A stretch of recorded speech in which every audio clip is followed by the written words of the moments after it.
My name is Lesley Wood. I am located in Durham in the northeast of England, not North Carolina, but Northern England. And as a child, I was very interested in art, and I went to art college and did a fine art degree. So I've got a bachelor's in fine art.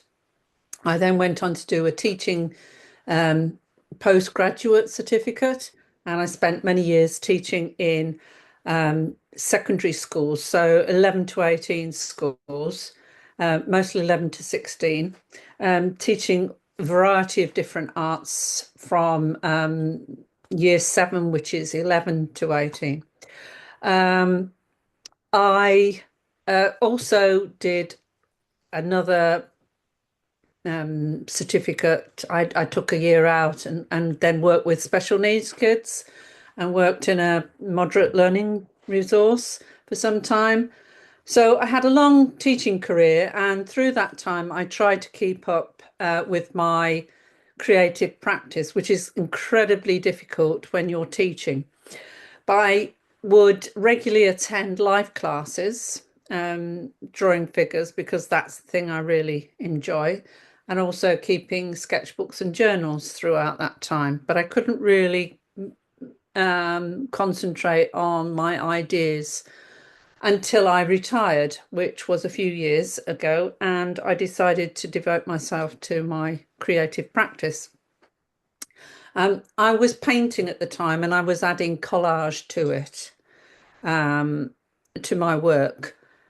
I only started with textiles when my mother passed away, and she did cross stitch, and there was a lot of her threads around. I'm not going to do cross stitch, I knew that, but I thought I might be able to apply some stitch to my collage work, and that's what I did.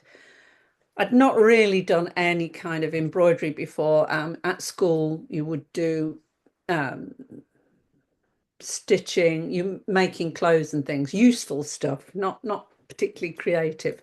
And when I went to university, um, the pre-diploma course didn't involve textiles. I didn't realize you could do a degree in textiles. So I ended up doing fine art. So getting back to how I started with the textiles, my I used my mother's embroidery thread and realized that I needed to improve because I wasn't really sure what I was doing. So I joined the Embroiderers Guild, the British Embroidery Guild, and that was superb because you met in local groups, you had the opportunity to do challenges, to projects, listen to other artists, talks, etc., and do workshops, and also had the opportunity to exhibit locally and nationally. So it was um, a real good thing for me. And then I started exhibiting and selling, and I just sort of went from there. So it was that's how I've ended up doing what I call mixed media textiles because I don't just concentrate on the fiber arts. I use all sorts of different materials in my work.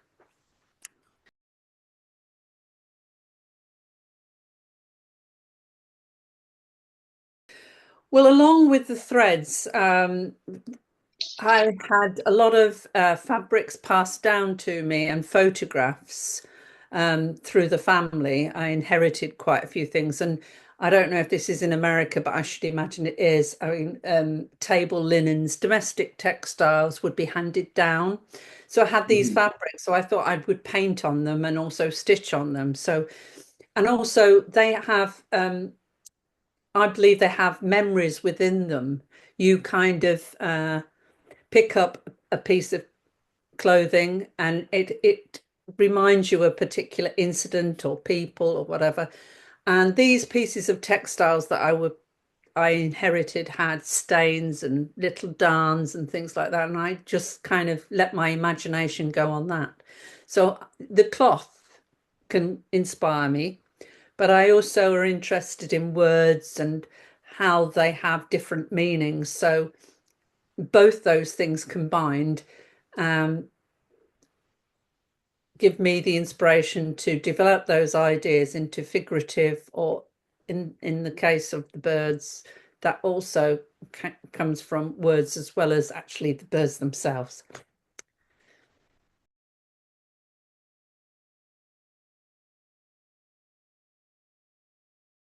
I'm in my happy place. This is what I like to do. It's not easy because you are stretched, and but it's so satisfying, and it's good for your mental health as well as everything else. So yeah, I just love to get those ideas out onto a physical surface. Yeah. Uh, Speaking of that more physical aspect, can you tell me a little bit about your workspace and the equipment or process you use to create your pieces? Yeah, well, I'm sitting in my workspace at the moment. It's a spare room in my house. And I'm lucky it has got a water supply basin, and it's also got laminate flooring so I can make a mess. And it's got a nice view out onto the garden. I don't know if you can see that. There are lots of trees out there. So, and that's where the birds are. So, that's yeah, it's pretty untidy. It's not huge. I had thought about getting a studio somewhere else, but it's so easy to just do some work, stop, and I'm not really kind of interrupted as much as I would have done had I had my children still been here, but they've all grown up and gone off. So I've got time and space, and I would like a bit more space to store stuff, but that's I work in the space, so it's a home studio. Yeah. Um, and as regards my techniques, I mean, I do a little bit of machine embroidery, but I prefer to do hand embroidery. I like the feel of the cloth, and it's slower, and I can think as I'm working. So it's hand stitched. And as I said before, I use pre-loved reclaimed fabrics. So I'm not buying lots of new fabrics at all. I'm reusing what I have as much as I possibly can. So I get my materials, if they're not handed to me or donated to me, I will find them in charity shops, which I think they're called thrift shops in America, but charity Yeah. shop.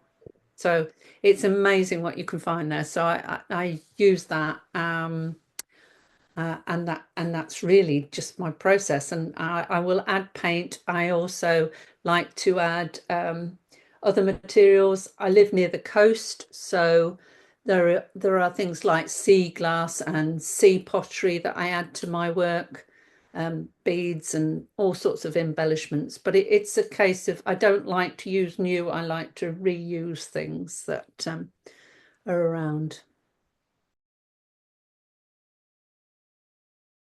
Um, it can change. I mean, sometimes it will be planned, um, but often, even when it's planned, it often doesn't end up quite as I had planned originally. So my intentions may change slightly.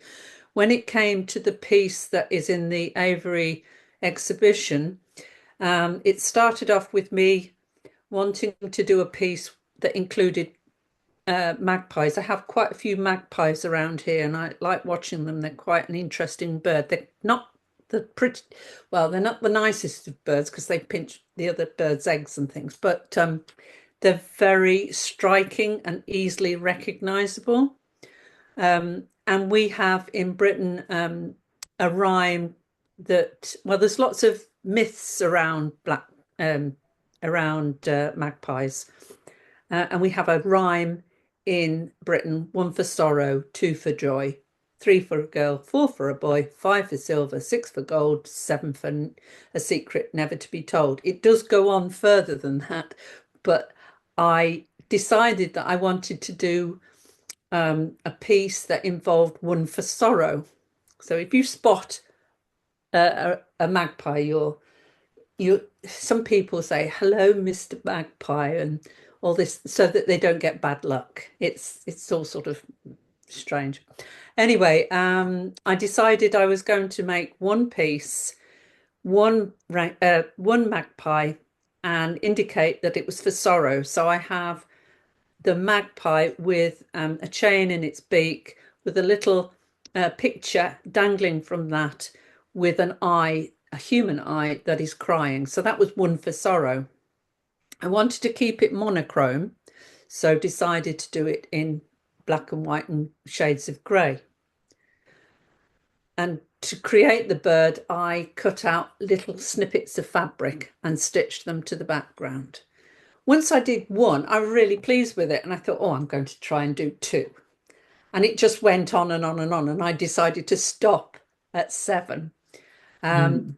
each of them, I took a doily, a table, piece of table linen, and I gave myself the challenge of putting the right number of magpies on each and have something to signify that particular part of the rhyme. So two for joy, that was simple. There was just two magpies. Three for a girl, I had the symbol for a female, and the same for the boy, a male symbol. Um, Five for silver, six for gold. So for silver, there's some silver chains, gold beads, and then for a secret never to be told, there is a woman with her finger to her lips for a secret never to be told. So that's really so how I came by it. I started with one and it just expanded, and I really enjoyed doing it. But it was difficult. Well, the difficulties were to find appropriate doilies that would fit and would be I would be able to create that particular piece. And so the composition again was something that I had to really think about and think through. But as you can see, Mhm. it sort of develops as it goes along rather than, oh, I know what I'm doing and that's it. It just kind of Mhm. develops a long route.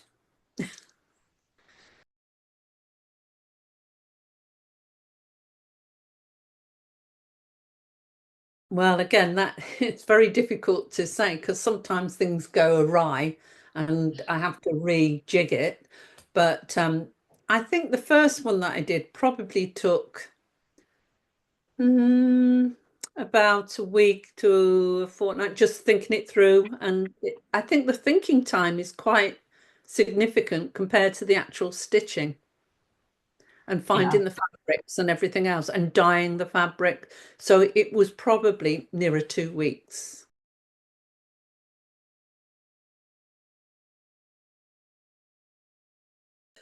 Um, I suppose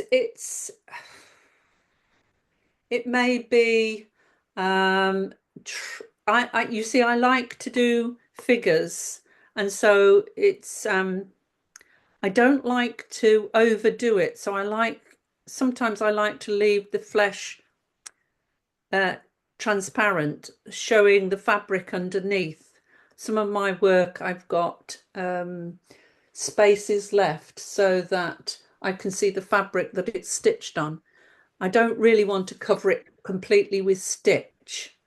So Mhm. I think that's kind of can be the tricky. So sometimes the hardest thing is knowing when to stop because you think I could perhaps, and if you overdo it, it just loses its impact sometimes. So I would say that's probably the tricky part, knowing when to stop.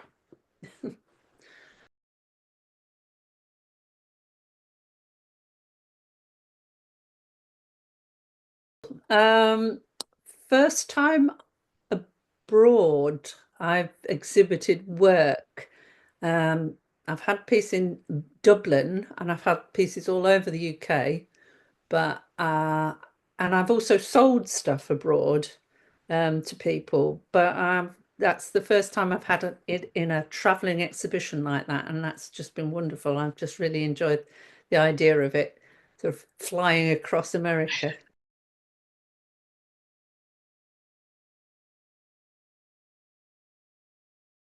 Um, There are so many myths about the magpie. Some people think that they're attracted to shiny objects and they steal them and they hoard them. Um, and what I've read and know is they don't.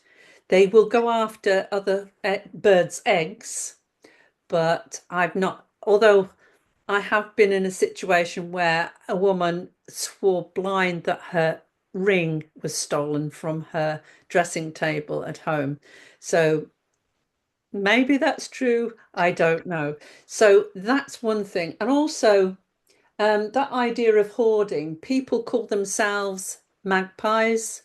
They say, "Oh, I'm quite a magpie. I collect things, particularly um, uh, textile artists because they have what they call a stash, all their Mhm. fabric and their threads and things. And they will say, oh, I'm such a magpie. I have a huge stash. So I don't know if you can see, but on the back wall there is a magpie and it's sitting on a whole load of different fabrics and bits and pieces. And I've called that guarding the stash because Mhm. of that textile idea of being magpies. So those little phrases always interest me. I did a whole load of work on the word domestic because that has various connotations and meanings. It can mean a tame animal. Over here, it can also mean a cleaner, a domestic. So there's lots of different. Mhm. So I'm interested in how those words. So with the magpie, it's so recognizable. It has all these myths and stories around them. I just felt that it was a unique bird for me to um, do some work with. And I've done more actually than Mhm. just the series that you have over there. But there's a point where you think, "Oh, I'm going to try some." So I now have um, worked with other birds. Kittiwakes are one of mine birds that I really like, which is like a seagull, which nests in huge numbers on the northeast coast, and puffins. These are just little birds that are around. They're very common. I don't um, work with any exotic bird. They're all things that I can see in the location that I live. So yeah,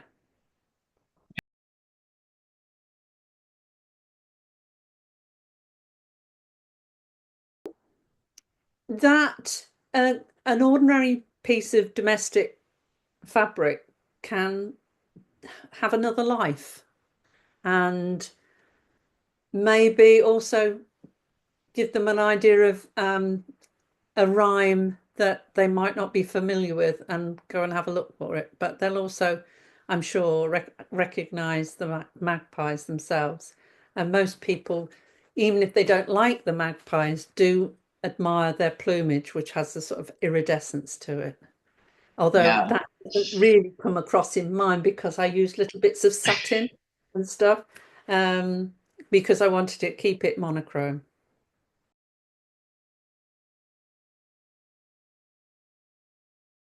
Do it.